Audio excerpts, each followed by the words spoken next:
The Connecticut Sun, which if you're from the Northeast, you know is an oxymoron, beat the Indiana Fever 85-83 in a thrilling upset behind Money Mabry's 26 points, 5 rebounds, 5 assists, and 4 personal fouls. Omar, what's your take on this? What do you think? Are the Fever fraudulent? Okay. First of all, I think that the bench is the main reason the Indiana Fever lost. But the starters should have made the game so unwinnable for the Suns that the bench shouldn't have mattered. So I'll start by level of importance. Kelsey Mitchell, starting shooting guard for the Fever. I think she's terrible. 4 of 15. I think the plus minus said she was still a +3 or whatever, but I'm talking about I've been watching her for years now. She's just not very good. She's high volume, low efficiency. I don't like her in this team. I think she's a significant cap on any championship hopes they have. So let's get that out of the way.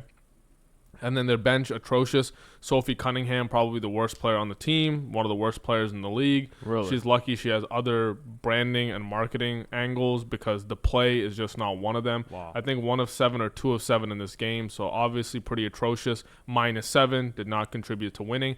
But again, overall, I've watched her on Phoenix last year. She's never been good. Take her unders, feeds the family. But a bigger issue I have when you ask me, are they fraudulent? Because I don't just look at the one win. Obviously, Marina Mabry went off 26, 5, and 5 on high efficiency. She is not known for that. She wasn't known for that when she was on Chicago. Wasn't really able to do that on the Suns, even as a third option and off the bench. Now, as the high usage player, she normally struggles more than that. But okay, it happens, variance, whatever. Kelsey Mitchell, not a good guard, so, defender, so what are you going to do? But the big issue for me is Stephanie White, the coach of the Indiana Fever. I think she's a little in over her head. I think she's getting a lot of criticism, and she's making changes fast. They put Lexi Hull into the starting lineup over Dewana Bonner, I believe, in the last game and moving forward. And it's not that Lexi Hull is bad. She's been playing well, so her trajectory is positive. But the only way this team can make a championship run, in my opinion, is because of Dewana Bonner. She's giving you veteranship, she's giving you leadership, and she's just a great player. She was the second best player on that Connecticut Suns team behind Alyssa Thomas, and I thought she was what was really going to put this team over that line, over that hump for me. Because Caitlin Clark and Aaliyah Boston are pretty good, but I would not call either of them one of the best players in the league. Aja Wilson, Brianna Stewart, I'm taking those bigs over Aaliyah Boston. And in terms of guards, honestly, Caitlin Clark might be one of the best, but you got Kelsey Plum, you got Chelsea Gray, you got Jackie Young. You got a couple of these guards that I would still put above her, even if they're not as eye-popping as Caitlin is. But Bonner, who can play the 2, who can play the 3, versatile on defense and on offense, I understand she's stinking it up, but you got to fix this. You got to figure it out. Benching her, you're only 2-4. You've only played 6 games. So within 5 games, you're benching her, and you're not giving her heavy minutes off the bench. At first, I thought it was a load management thing, and it could still be, but I'm worried that the coach is just scared. You don't want to play the player. You don't want to play the old player. Just play the new player who's doing pretty well. But when it comes to crunch time, when you get into the Commissioner's Cup, when you get into the actual championship later on in the year, I don't see how this team's going to win, even with Caitlin Clark back. So it's not that I'm looking at the loss and saying that. I'm looking at how the coach is reacting. That's where I'm at with this team. You raised some good points. I will agree with you that the bench was a big difference maker here. The Connecticut Sun bench outplayed the Fever's bench, no doubt. But I think you're kind of misdirecting the blame. First of all, I think Dewana Bonner, I agree what she's done in the league. You can't knock. You can't argue that she's an all-time great, and she's amazing. But another thing you can't disagree that she is 38. And I think when you watch her play, she's kind of missing that pace, that pop, that energy. That's kind of characteristic of this team. They're very up-tempo. They play a more natural game. And when you play natural, you want quick decision. You want fast movement. Mm-hmm. I think of their male analog, the Indiana Pacers, are a good comparison. Yep. So putting Dewana Bonner, that's like putting CP3, in the Indiana Pacers. You want an NBA analogy. So the mix just isn't really there. I did love the pickup for the leadership, the veteran presence, absolutely. But I think, honestly, you can have a veteran presence from the bench. So I'm going to say the Fever bench got outplayed, but Bonner at 38, I'm not expecting that much. I want that leadership. I want what she brings to the locker room, and I think she's still doing that. So I'm not really going to put the blame on her or really say she needs to be playing more minutes. So I don't think the coach is wrong for not playing her either. I like Lexi Hull. I love the hustle and grit she plays. Like, literally, it's almost like there's a fire under her every game, like someone did her wrong. So I just love seeing that. I think those kind of players are key to winning a championship. So I like that she's in the starting lineup. Sophie Cunningham, I'm still out on her. I think she deserves an opportunity because I think she can really do something. And I think last year she was struggling with an injury. So the injury history makes me think that there's still a potential upside, and then you're a little too early to be out on her. And then finally, the Connecticut Sun, like, I agree that this game shouldn't, like, if you're a Fever fan, if you are a Caitlin Clark fan, I wouldn't really be worried about this team because it's one game. And Money Mabry had an uncharacteristically really good game. But I like what I saw from her.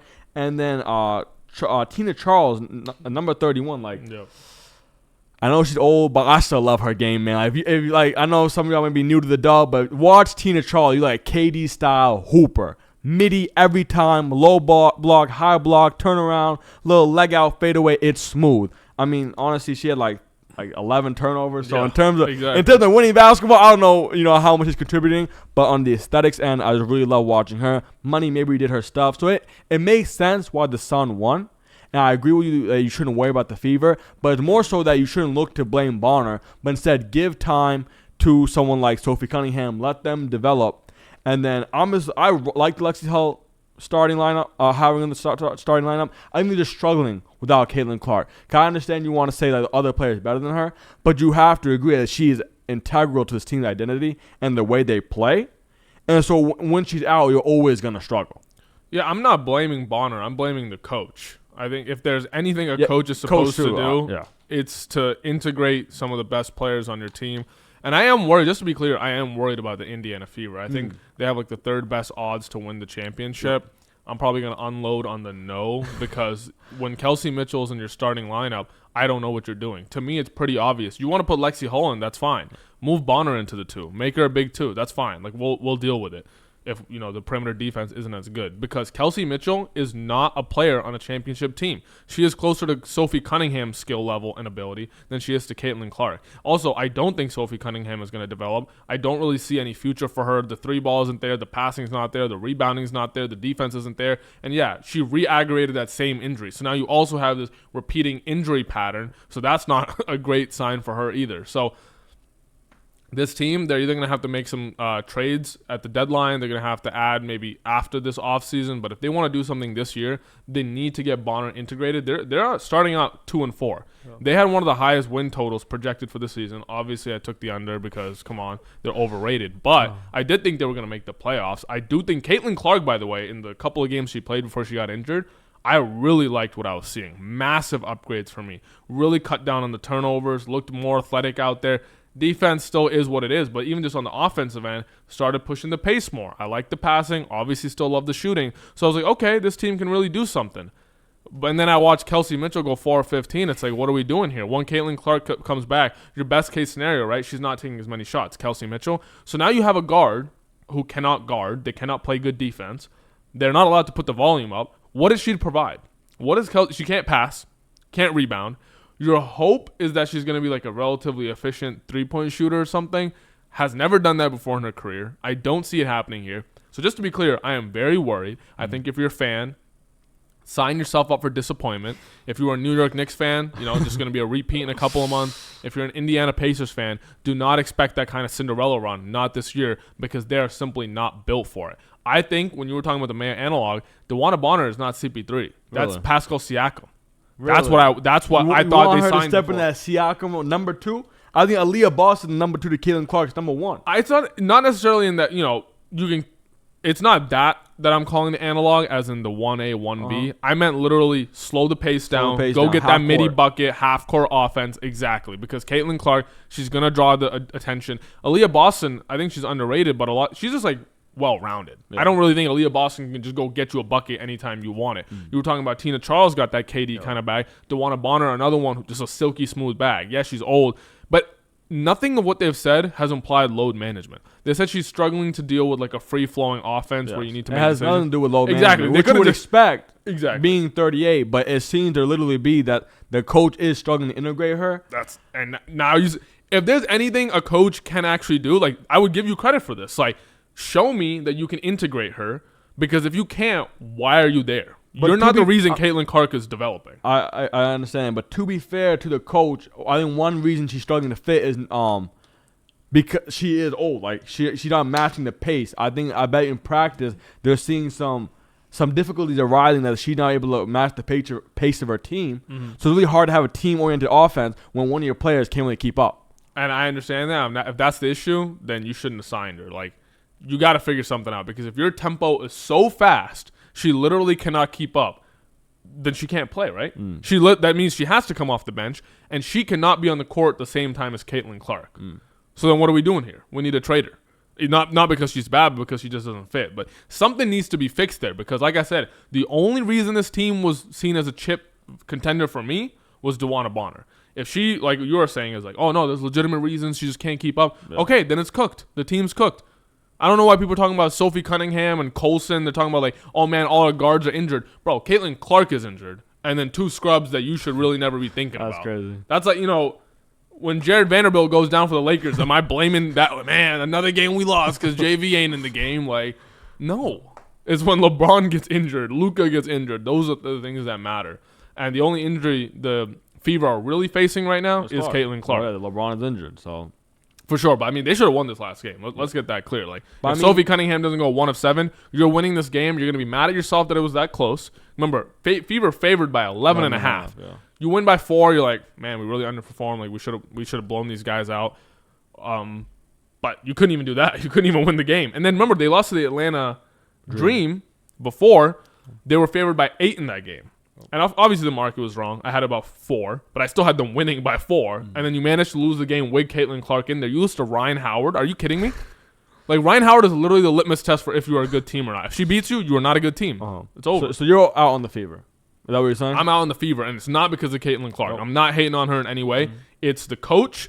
It's the failure to integrate DeWanna Bonner. It's the bench that I knew was bad, but is somehow even worse than I thought. And it's the fact that they didn't move off Kelsey Mitchell. I thought Kelsey Mitchell was going to go to the bench, DeWanna into the starting lineup. So now you got Hull, DeWanna, Caitlin Clark, Aaliyah Boston.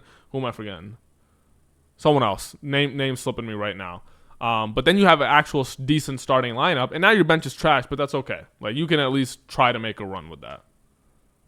But that's where I'm at with this team, man. I think ultimately you make some good points, but I think for me, I'm not gonna blame Bonner. But if I were to blame someone, I guess it would be her. 'Cause I don't think it's the coach's fault that Bonner is struggling to integrate. I think her age just being a real limiting factor. Father Time is unfortunately undefeated. So on that front, it just kind of is what it is situation. But I'm still not worried for the Fever because they lost this game. But I think they're like a different team when Caitlin Clark's on the floor. When you have a player of that caliber, when you have that kind of gravity due to your shot making and your passing ability, it just kind of warps the whole game. So missing her is kind of like, I think about the Warriors when they're without Curry, they look pitiful, right? But they're still a great team with him. So I think this team, you really have to rely on Aaliyah Boston to just do a little more than she asked for and what she normally does to keep this team afloat. But once Clark comes back, I'm not too concerned. And then I still, Lexi Hull, like we said. And then Kelsey Mitchell, I really don't have any response to that. I think that is the weakness in the starting lineup. Achilles heel, if you will, exactly. But I think Caitlin Clark coming back, I'm not going to be too worried just because the team is going to look a lot different when she's playing. For me, I just want to say this real quick. I understand stylistically the comparison to Curry. But I've talked about this when we do NBA segments. To me, Curry is still a top 5 player in the league. Most people will think I'm crazy or I'm a Curry stan. I don't like that guy. I'm a LeBron stan. I glaze him daily, even when the camera's off. So I have no reason. Pause. I have no reason to show him love like that. I think Caitlin Clark can end up like that, but right now she's not actually doing that. Like, you want Aja Wilson over her today. You want Nafisa Collier over her today. Yeah. You want, probably about 5 or 6 players that I could think of. Satu Sabali. So right now, when she comes back, she won't be able to do it to that level where you're gonna win. You're gonna go maybe win the first round playoff series. But after that, it's over. That's exactly why you needed Bonner. You needed a second stud to go get something done. And it's just not going to happen right now. Sorry, Fever fans. But the Lynx bandwagon is available still. You can still hop on.